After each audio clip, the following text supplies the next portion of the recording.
ረሱል ሰለላሁ ዐለይሂ ወሰለም በወሬ አዘናግቶ እርምጃ መውሰድ።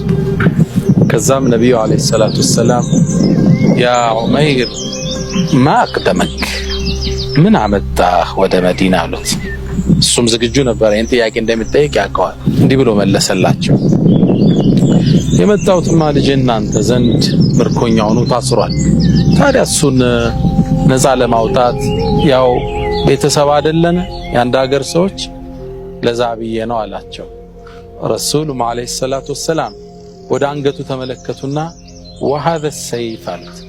ይህ አንገት ላይ ያለ ሰይፍ ታዲያ ምንድነው? ጥያቄው ተገቢ ነው።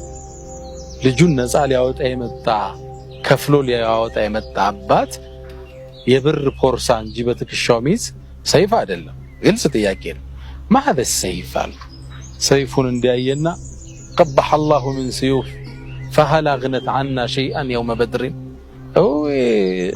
ምን ዋጋ አለው ብላችሁ የበድር ቀን ጠቀመን እንዴ? ደግሞ ሰይፍ ምን ዋጋ አለው? ከፈረስ የወርጀ ስመጣ ረስቸው አንገቴ ላይ እንደተቀመጠ ነው አላቸው። ረሱል ሰለላሁ ዐለይሂ ወሰለም ትክ ብሎ አዩትና ያ ዑመይር ሰድቅኒ ማ አቅደመክ እውነቱን ንገረኝ ለምን መጣህ አሉት። እንዴ ምን ያመጣኛል? ልጅን ምርኮኛውን ነፃ ላወጣ ነው የመጣው አላቸው። ረሱል አለይሂ ሰላቱ ወሰላም አስከተሉ ያ ዑመይር ፈማዛ ሸረጥተ ሊሰፍዋን ፊል ሒጅር አሉት።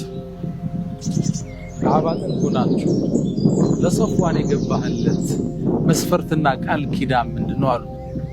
ወመሸርት የምን መስፈርት ነው? ድንግርግር አለ። እውነቱን ረሱል ሰለላሁ ዐለይሂ ወሰለም ገለጡለት። አንተና እሱ አሉት ከአባጠን ቁጭ ብላችሁ እሱ ዕዳህን ሊከፍልልህ ቤተሰብህን ሊንከባከብልህ እኔን ልትገለኝ አልተወያያችሁም እንዴ አሉ።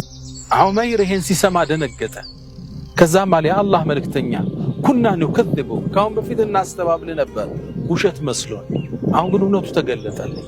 ይሄን ነገር እኔና ሶፍዋን ብቻችን ከአባ ጥጉነን የተመሳጠርነው ሚስጥር ነው፣ ማንም አያውቅም።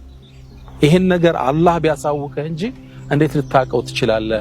አሽሀዱ አነከ ረሱሉላህ ወአላ ኢላላህ እርሶም የአላህ መልእክተኛ ነዎት፣ ከአላህ ውጭም ሌላ ጌታ የለም።